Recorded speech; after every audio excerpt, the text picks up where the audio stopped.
Take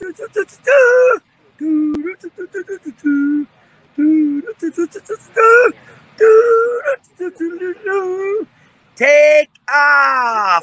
It's time for Doug and Ben's Great NASCAR Adventure! Yes, welcome to NasCanucks, your NASCAR podcast live right here on the YouTubes. Welcome Terry 3Gs and Jeff P. I'm Ben, he's Doug. We're talking Talladega playoff action.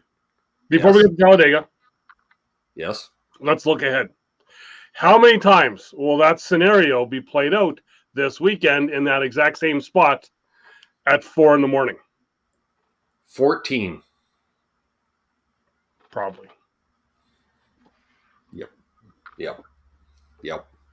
Exactly. Apparently all three series were right. Plus ARCA did not know. And ARCA wasn't televised, so we're not going to talk about it. 10 cars took the field and 3 finished.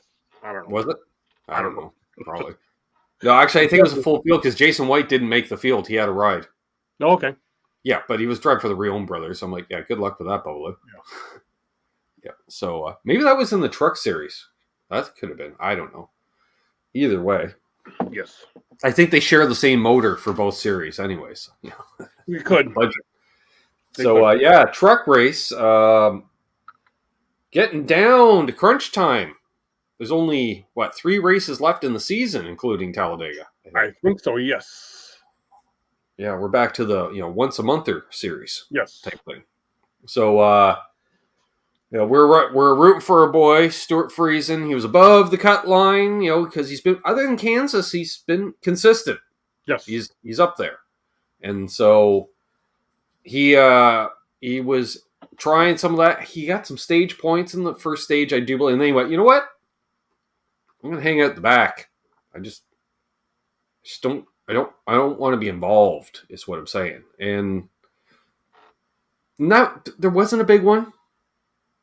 No, there was a little skirmish at the end. We had some stuff, yeah. Which I know we'll get to it. We didn't have the. Inevitably, it always seems, Doug, it would be a guy getting pushed and gets loose while being pushed in the low line of 3 wide, and then all of a sudden goes, and then just zippers across the field, takes out 3 trucks, which then take out another 14 or whatever. Possibly somebody on the roof. Yes. You never know. Nope, didn't happen. But before we get to the final, yes, there was a couple incidents that did happen. Yes. One we were just talking about off air here. The other one we didn't even talk about, which was very surprising. But first one, Jordan Anderson. Yes. Bad wreck. Fire. Lots of fire. He should be saying his prayers after this one because I had seen on social media. I didn't see the video, but posted, heroic effort taking the belts off prior to hitting the wall. And I went, ooh, that doesn't sound good. So then I waited, to see the race, obviously, and it's a 1 in 1,000 chance that you can be sitting on the door sill of a truck, Doug, and then hit a wall, and it somehow scoots you up on a safer barrier perfectly. Yes. It's beep. Because he did go up and out, but as I said to you off air, I realize it's on fire. I realize you end up with 2nd-degree burns. However, you don't do that because you could have easily fallen between the truck and the safer barrier, or the truck decides to keep going and your 1 foot's caught on the steering wheel. There's... So you don't. So as you say, talking inside baseball, Larry McReynolds talked about that on Monday on the track. We should get backstory that Larry McReynolds is the father-in-law of Jordan Anderson. Jordan Anderson. So Larry and Charles 75N. Larry and Linda, his wife, were at home watching the race Saturday afternoon. His daughter, I just forget her name now.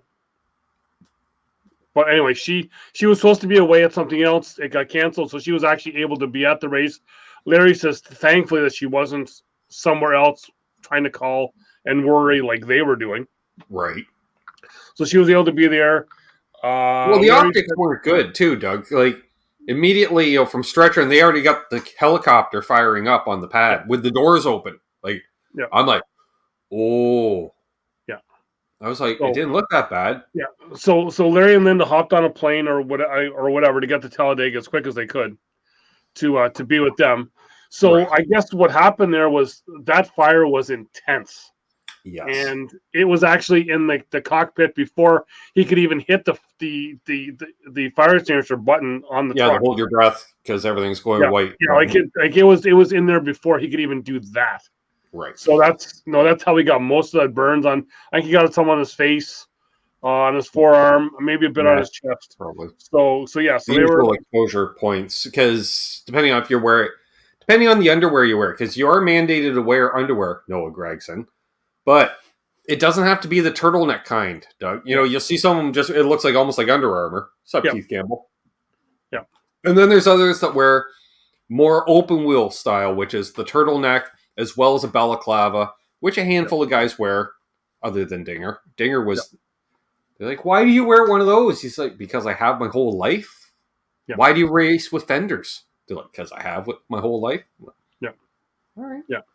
So, I believe Larry said that by the time they got to Talladega, he was actually already released from the hospital. So it was actually pretty quick. Then Saturday night, he didn't want to give this person wanted. I think whoever it was wanted to remain anonymous. Yep. Which nails it down to two people, in my opinion. Yeah, it's going to come to. I think it's either Tony Stewart or Denny Hamlin, is who I'm thinking. I was thinking Denny Hamlin or Brad Keselowski. But it was someone in the Cup Series with their own plane. Right. I think Brad might be into that stuff. Especially now he partially owns Roush. And Roush has planes. So yes. But it was someone's private jet. So but they flew the family and everyone back to Charlotte on Saturday night to recover there. So he said Jordan's doing stable as best he can. But so that was on Monday. Yesterday. Yeah, he's going to be sore for a while. Burns hurt. Yes. Definitely. And I got a bit of issue with the end of the race. Well, we're not going into the race yet because there was another incident. Okay. Somebody managed to take out their tire changer or tire carrier. Yeah, it did. Yeah, because it was old school. You saw somebody just realizing he shouldn't smoke 5 packs of Winston's a day trying to run into the tri-oval after. Yes. So, but if you remember, that was during a green flag that he ran out there. Yep. Which caused them to throw the caution. Which then caused the other chain reaction of there's the door. And because they pulled his hard card immediately. So that they were down that one personnel because he's no longer. You used to be able to run after the tires. Yes. But I don't know why he was thinking you could, because there's nobody that's on an active pit crew. Like, there's no active pit crew member that was pit crewing the last time you were allowed to do that, basically. That's what I'm saying. Yep. So, yeah. So that comes just a normal, regular race. Yep. Well, Keith, if you look at it, she like hammered it, if you've seen, between a couple trucks, and then was like, oh shit, I got to make a hard left because I'm in pit stall 1, and I'm going to cut off a couple other trucks to get in there. Yeah. What? Yeah. Oh, yeah, I know. Yeah. And warranted with a ride. We'll talk about that later, apparently. So, anyways, yeah. So the end of the race. I don't know. Do you have your mask from last week? Because I don't know. We never saw a shot of the vehicles with the light coming on, is what I'm saying, Doug. Kind of. But remember though. There was great shots of the finish line of the back of the caution light. Time out. Remember though, it is not when the lights come on. It is when the person thinks that they should be flicking the switch. Well, right.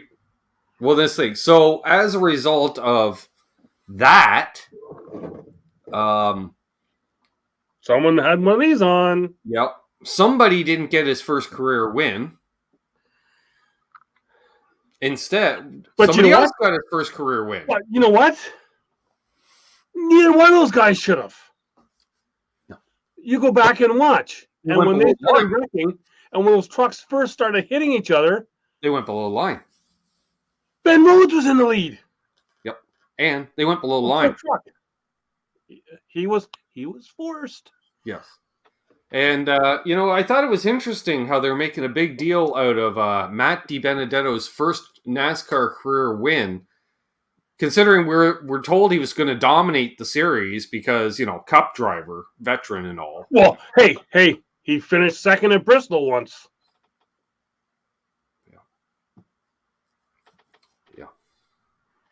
Yeah. Once. Yeah, so Matty D got the win. And then I was going to watch the interview, but as soon as he went full into that mode, and I went, I don't need to hear that. So I just went, nope, okay. So that moves us on to later in the day. Yes. The Xfinity Series, playoff time, in fact, Noah Gragson's already through to the next round because he's won all the races for the last year and a half or something. I don't know what it is, but so we go out there and a bit aggressive at time. We rarely, like split second saw 4 wide, which let's be honest, 4 wide is a normal thing coming down to stage endings and stuff like that. And it's quite often 3 wide. But generally it was a 2-lane race because thankfully, I don't know, knock on wood, the NASCAR gods saw it fit that we did not, throughout the entire weekend, 3 series have the single file high line. Yeah. Let's kill off 50 miles, and even like we said, those first 2 races, unless you count the end of the truck race, didn't have the big one. Nope. Again, no big one. What at the lap 2, Gibbs gets out of shape based on a bump. Yeah, and basically saves it enough to save it. Yep. Well, he didn't save it. He sort of saved it, but it hurt the car. But it didn't cause a big one, and it was at the front. Yes. On lap 3, when they're still all, hey, but, I'm going to win. I like to go fast. You kind of shit on him a lot. I do. But that was a nice save. That was a save. That was Yeah. that was some skill. Yeah. That was dare I say, a Danica save. Because Danica would be put in positions, whether her doing or others, and she did some amazing saves in her career. Whoo, okay, and it like you say, it was a little, and the car wasn't perfect after that, but it seemed to be okay in the pack. Yeah, because he was able to keep in the hunt. I didn't think he was going to win per se, but he was in the hunt. And then, but man, RCR. 2 good cars, other than the fact that Sheldon Creed's afraid to push now. Well, you know what? Which I get because he's caused 6 big ones. All year, Creed and Hill have been top cars. Yep. Fruitcake Tony? Keith, don't get ahead of us now. Yeah.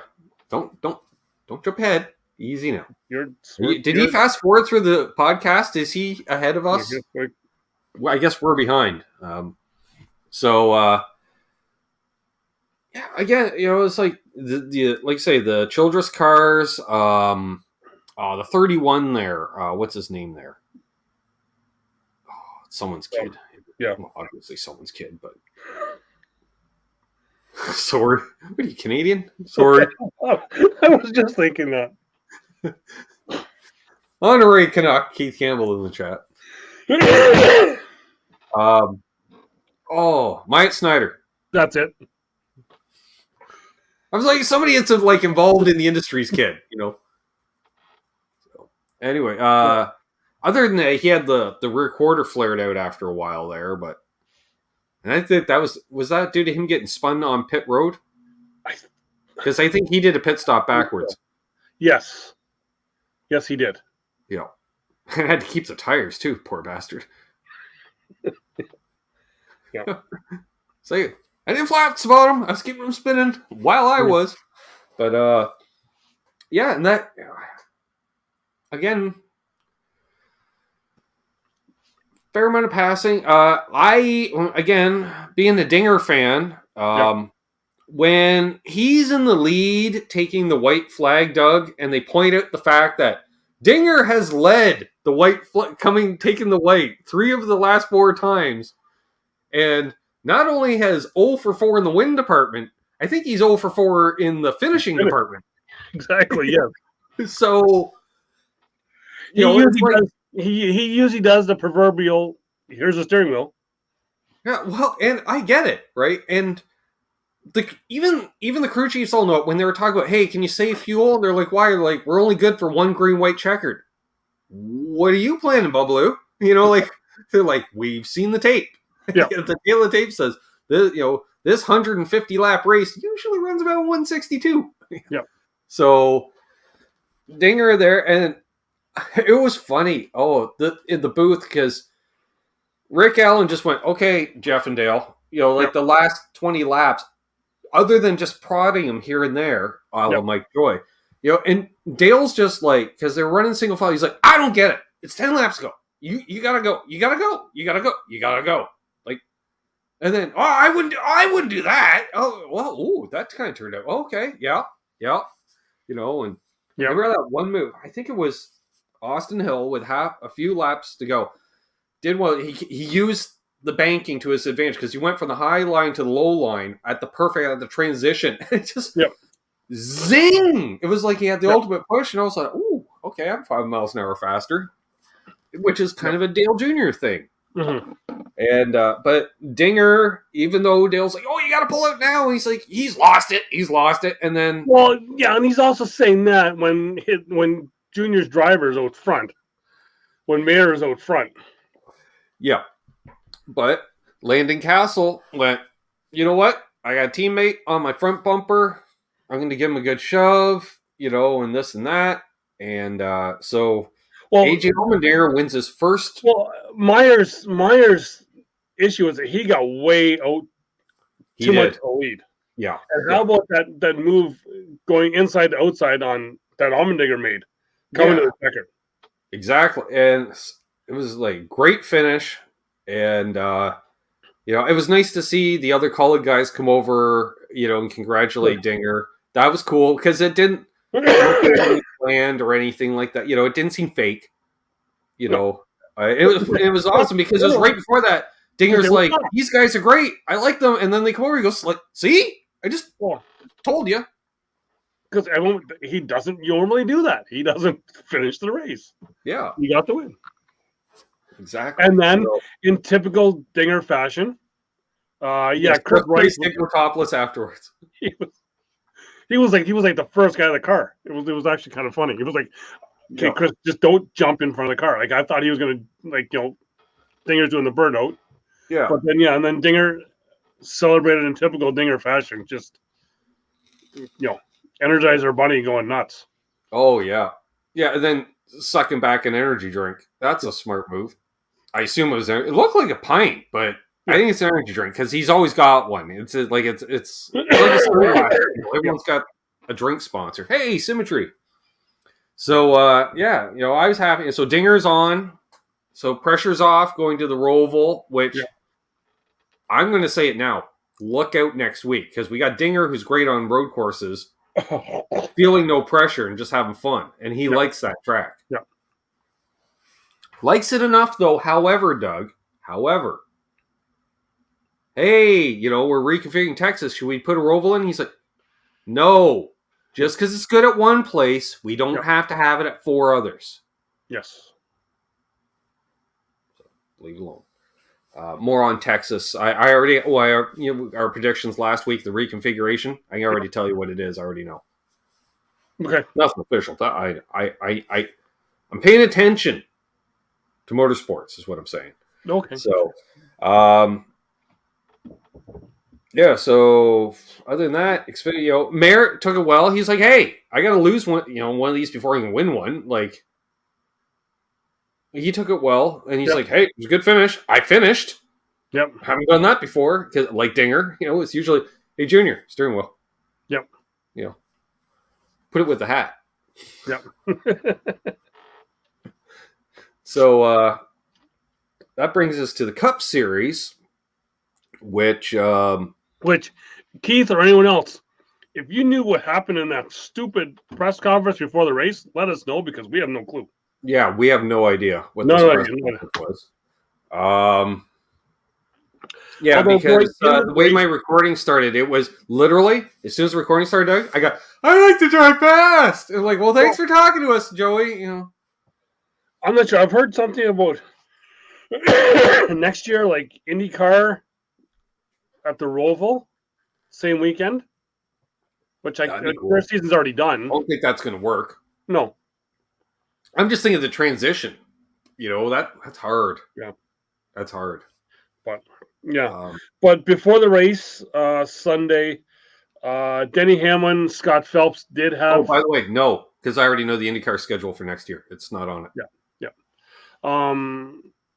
Phelps and Hamlin did have a sit-down conversation, I guess, regarding Hamlin's comments because he was pretty fired up about it. Like he was saying, you know what, I told you so.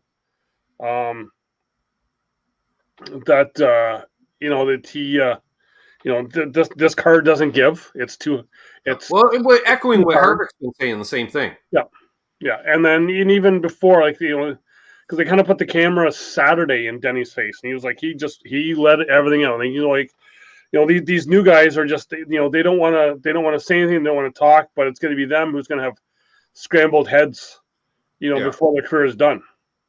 Right. Yeah, right? we could see a lot more on that later on. Early due to concussion-like symptoms and stuff.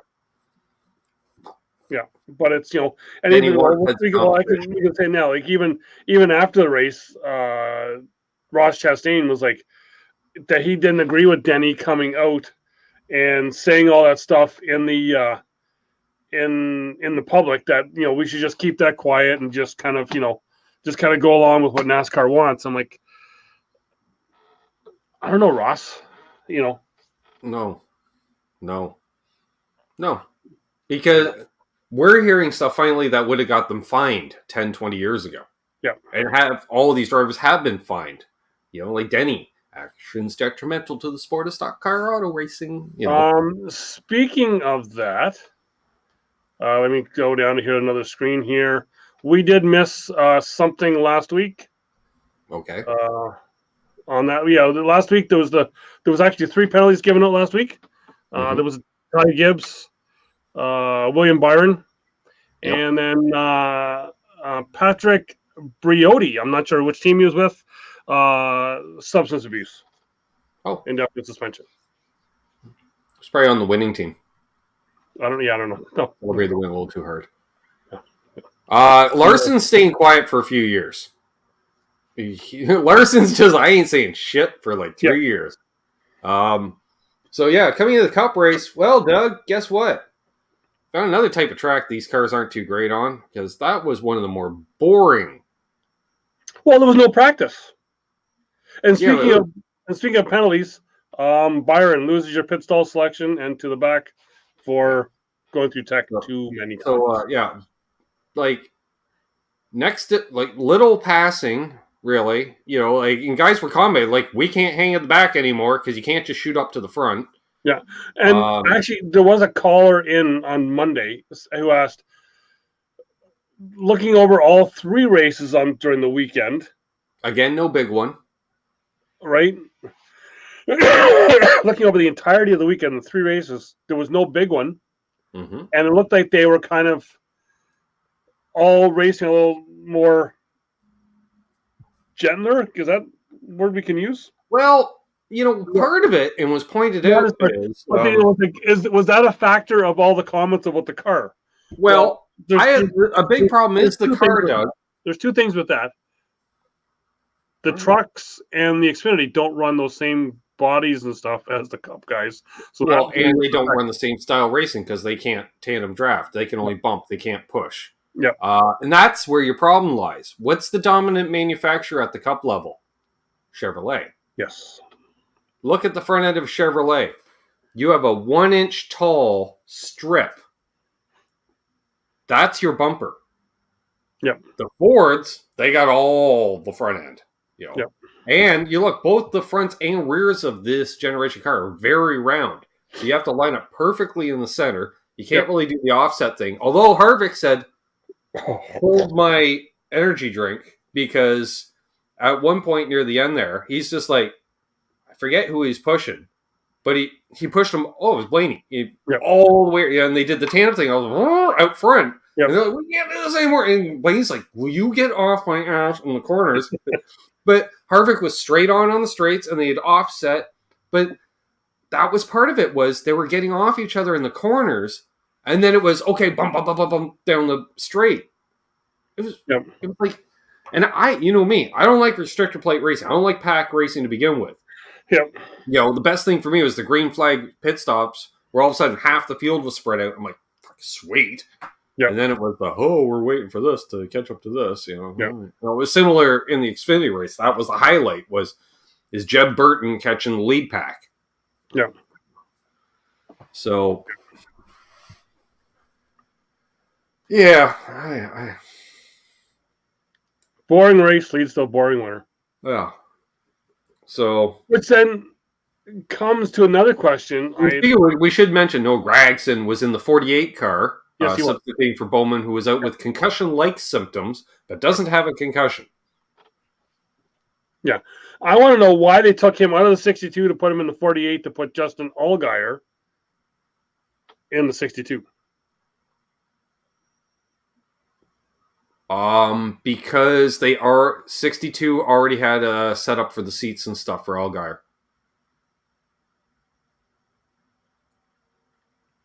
But Gregson was supposed to be in the 62. I know that. But Allgaier has driven for them or whatever. They already had his measurements typed or whatever. Yeah. That's why. Yeah. So, anyway. Although you wouldn't know that Allgaier was in the race. Actually, I think he went out right at the start with Gibbs. The other question that came up that I heard someone asking was that green white checkers at restrictor plate tracks. Sorry, what was that? The green white checker at a restrictor plate tracks. Yeah. Should we add more laps to that instead of just a green white checker? Because basically they go green. Mm-hmm. They take a lap to get up to speed. And then it's a 1 lap shootout. And then you're only doing 1 lap. That's fine with me. Because they all cut off the circulation they had anyways. If we have one green white checker, we got 14 of them. Well, it ends up with 6 cars. It's just, and even some of the drivers were even kind of saying, you know what, we've only got like a lap. We're kind of we're stuck where we're at for a lap before we can get up to speed. Hey, and then I was okay with races finishing under caution, so I'm the wrong guy to ask on that one. Yeah. Again, because they're like, oh, we want to have the full race. Well, fine. Well, now you're adding on. It's not the 500. It's the 509 or whatever, you know. No, I'm good. So, coming out of Talladega, we have some announcements. Yes. We commented on it last week. Jimmy Johnson retiring from full-time IndyCar racing. Yep. So it leaves it open for stuff. Including, and I read today, for bucket list races in NASCAR, Justin Marks said that Jimmy Johnson is welcome to use their third car, but not Project 91. It'll be outside of Project 91. Okay. Because the whole point of Project 91 is to have non-stock car racers drive the car. Yep. So, I missed the halfway bonus too. Gatorade halfway bonus. Yep. All the owner drivers would go for that. Why use us tires? Yep. I used to like it when they announced the purses, Keith. Yes. Because you could always tell the drivers they got appearance fees, because Richard Petty had finished 22nd and get the same amount of money as 4th place. Yeah. Then we had some announcements coming up. Bowman is out this weekend. Yes. Gregson's back in. Cody Ware still not back in the 51. Right. And also, Kurt Busch is still out for now. Kurt Busch is still out for now. For the foreseeable future. Yeah. Also,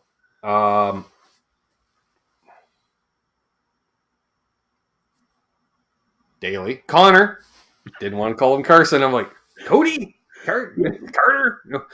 Connor Daly, IndyCar driver, will be making his Cup Series debut this weekend at the Roval for the Floyd Mayweather somewhat owned team. I don't think he owns the team, but he's the name on the paycheck. Yeah. So he's driving for Floyd Mayweather in the 50 car this weekend. He's it was interesting on Speed Street last week. He had Chase Briscoe on, and they've known each other from like open wheel day, like midgets or whatever, right?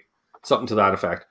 So he's like, anything I show you, he's like, they're going to beat the hell out of you. They're going to beat the hell out of you. It's like, well, I expect that, but, So to go along with Keith, there is an announcement tomorrow, but it's not with them. It is with Colleague Racing. Colleague Racing set to announce next year the driver of the 16 will be in the Cup Series. AJ Allmendinger back in the Cup Series tomorrow will be announced at 11 a.m. Sweet. So kind of makes sense. It's road course. No, full time next year in the 16. In Cup? In Cup. Dinger's going back to Cup full time. Dinger's going back to Cup, replacing Haley. Well, that makes good sense because Haley's done fuck all. In a car in a year where everybody's doing something, basically. Yeah. Wow, that's awesome. That's awesome. That, and then Thursday morning. I have a favorite driver in the Cup Series again. Yay! Then also Thursday morning, the appeal will be heard for Hendrick Motorsports as they are appealing the suspension, or not suspension, the points to William Byron, which I cannot wait to see what their thing is for saying that he did not spin him under caution. Right. He hit me first. Under green. Yeah. Also announced today, Hailie Deegan will be making her Xfinity debut. Finally announced. Well, we've known that for a while. We've known that for a while. Just didn't know the track. Yeah. Hailie Deegan moving up, apparently, because she's already accomplished all she can in trucks. Which is... and I believe her. She's accomplished everything she can in trucks, Doug. Her pit crew is happy about that. Yep. 3 top 10s in a year and a half of competition. Yep. And, whatever. Other than that, let me think. JJ Yaley will be in the 51 for Rick Ware Racing this weekend, taking over for Cody Ware. Josh Williams will go back to Live Fast Motorsports in the Xfinity Series. Mm-hmm. She needs more talent too, Keith. She runs 25th or 20th, consistently in the truck series. In a series with a spec motor. That's what I'm saying. And she's got a good crew chief too, as I recall. Mm-hmm. Beard Motorsports turn next year. I forgot to tell you also, crew chief for Connor Daly this weekend. Yep. Tony Uri Jr. Oh, okay. Yeah. So, that's cool. What was the other thing? IndyCar news. Next year's schedule is out. They pushed back the start a bit. So there's not, because they had like one race in March, one race in April, and then the month of May. So it's one race in March and then 3 in April, I believe. For our American viewers, which is pretty much everybody, all the races will be on TV-ish. The majority of the series, or at least half the series, Doug, is on the main NBC network throughout the year, with some races on USA, which we get because even NASCAR's on USA. And one race on the schedule will not be on television. That'll be strictly on the Peacock network. Guess which one, Doug? Toronto. You would be correct. Oh. So, yes. Also, Detroit will not be a doubleheader. Believe Iowa will be a doubleheader. Still. 19 races on the schedule still. They haven't expanded it quite yet. But I do not recall it. But this ties in our conversation last week. What are they going to do with Texas? Are they going to make another super speedway? They're going to take it back? Well, considering IndyCar has Texas on the schedule, I think that writes off them making it into a super speedway. Mm-hmm. And we know they're not happy with the same or the existing, so I'm guessing they're going to just go back to 2 high banked ends. Mm-hmm. Yeah. So other than that, there's a possibility that we're going to see some drivers doing an Indy NASCAR double next year, including Connor Daly talking about he's on the weekend of the, what do they call it, the Brickyard GP now, I guess, for NASCAR, and where IndyCar's there as well. Mm-hmm. Couple guys to talk because they're really liking. Speaking of Marco Andretti he's running Xfinity this weekend. Yes. We had talked about that before. Yeah, it was funny because apparently Connor, it was a sponsor that put together the NASCAR deal, mm-hmm. and like they've really become like family. It's like, the dude who's got the money. He's like, hey, they're out looking to see. He goes, how do you want to go cup racing? And he's like, what? He's like, yeah, I'm gonna go cup racing. He's like, don't tell anybody. He's like, all right. And so he mentioned it to Jimmy Johnson. Jimmy just went, hey, good luck. I don't have any experience with the new car, but good luck. They're gonna beat the fuck out of you. Yep. And then they were off at some bachelor party, I guess, after the season, and Marco's there, and he's like, how do I say, hey, I'm making my debut in NASCAR too, but in the big series, and you're not. Yep. So he finally told Marco. Marco's like, I'm happy to clean the track off for you. Yeah. So one other thing about this weekend, if you've been following along on Twitter, there was someone from the paying public asked Keselowski if they will be bringing a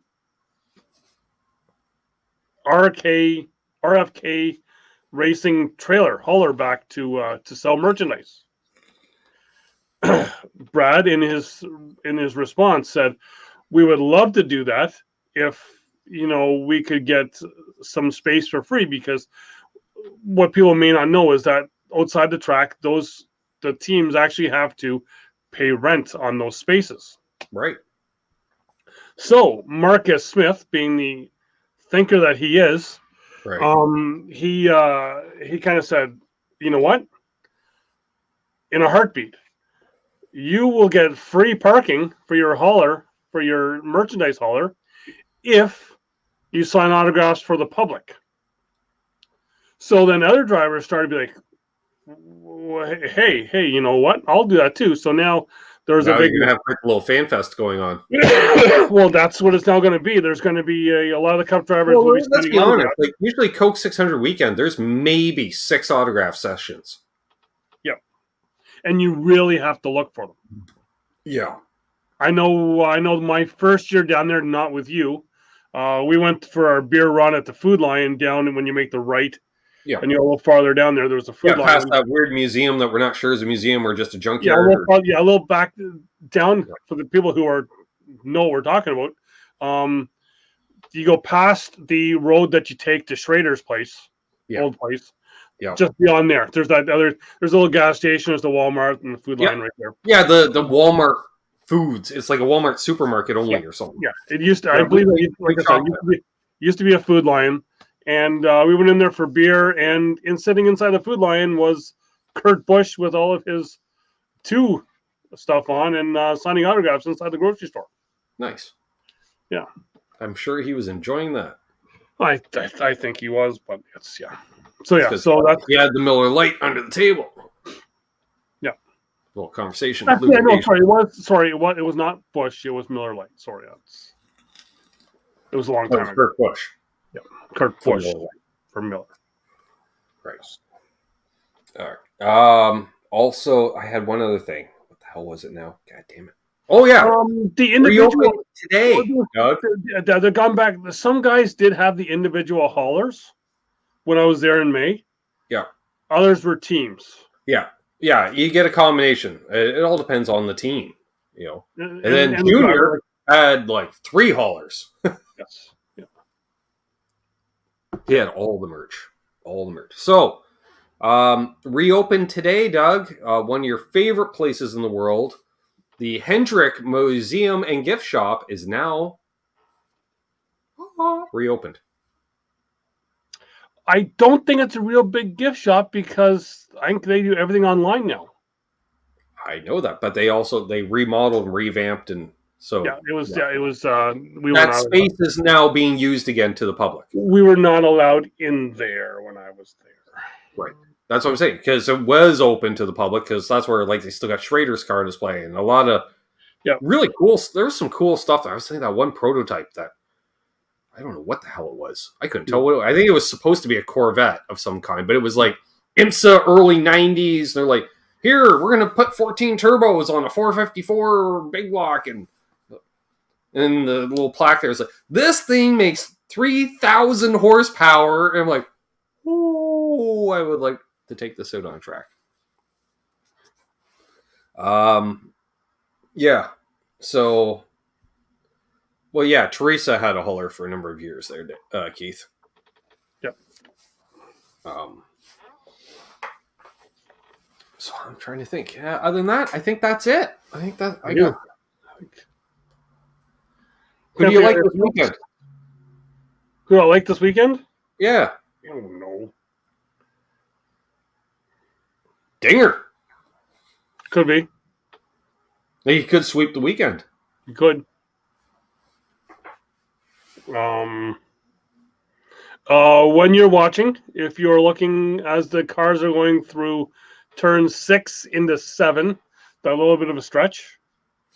Yeah, as they're going up the hill. Yeah, as you go up the hill, look on the right side of the cars. As you see the gray camper. A primer gray camper. Primer gray camper with the red Dodge pickup truck.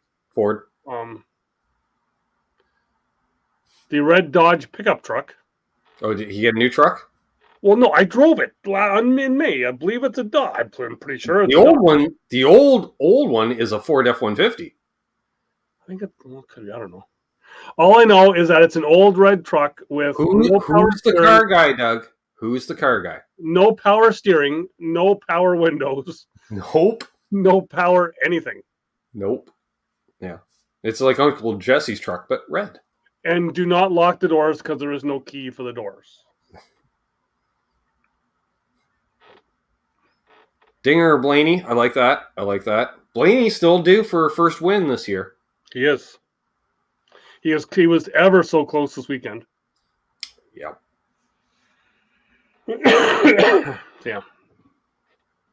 I'm curious to see if Larson's going to show up in the Xfinity race. I don't think he's on the list. Because, he likes running that alternate Hendrick.com on the road courses. Yeah. So, I was curious on that. Yeah. All right. Well, so I guess we'll meet back here same time next week. Sure. Why not? Mazel. Sure. And like I said, when you're going through turns 6 into 7, yeah, all you got to do is look at your TV. Yeah. See you, Marcus, because he'll be standing there.